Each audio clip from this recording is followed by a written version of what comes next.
Stop 7. Erasmus Smith.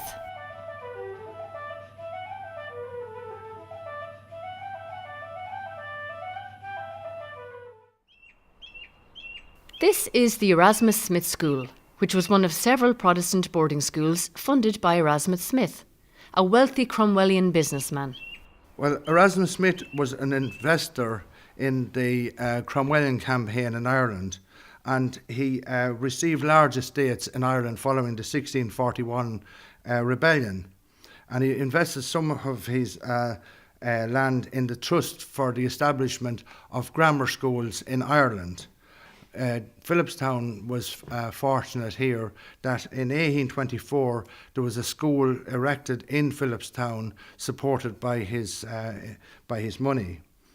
Piggott's Directory of 1824 has a line that says, "The only charitable institution is a free school for 30 boys supported from the charity funds left by Mr. Erasmus Smith." Samuel Lewis, in his topographical dictionary, states that the Erasmus Smith School had been built for £250, and in 1837 it contained 90 children.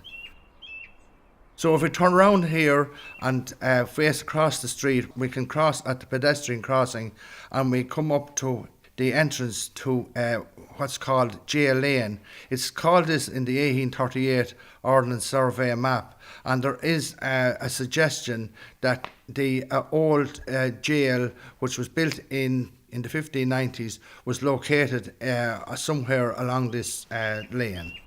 If we leave the location here of the entrance to Jail Lane and walk past the library and on up past the Centra shop and turn in on the right hand side, we'd see a large inscribed stone built into the stone wall.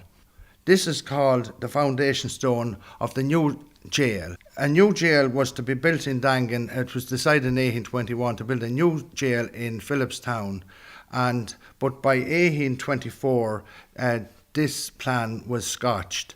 However, the foundation stone was already carved for the new jail in Philipstown, and this was lost, of course, through time, and it eventually turned up at the back of what was called the curate's house, and it was found by the late Joe Quinn in 1976. The foundation stone, it has the inscription. It says the first stone of the King's County Jail was laid by, and there's a blank space the day of August AD 1826.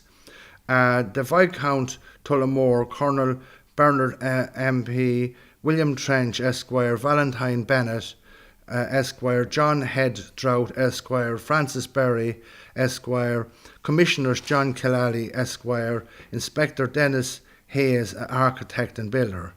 These commissioners mentioned here were eminent people in the King's County, and they were from various parts of the county, but we don't know who they are now. So I think it's really remarkable that everything is ready, the year, the month, and the only thing that's blank is the day of the week almost, to lay this foundation stone for the new jail at Philipstown. But it doesn't happen. And what's going on here is the political influence of the Earls of Charleville and Tullamore supersedes that of the Ponsonbys, who have succeeded the Molesworths as the owners of Philipstown. And in many ways, this is just another step in what is to become the decline of Philipstown. And eventually the assizes are transferred in 1835. The new jail and new courthouse are built in Tullamore, and henceforth Tullamore is the capital of the King's County. And it is not really until the 1920s that Daingean reverts to its former name from the 16th century, when Philipstown is no longer the official title for the town. And if you were posting a letter in Daingean in 1923, Daingean would be stamped on your envelope.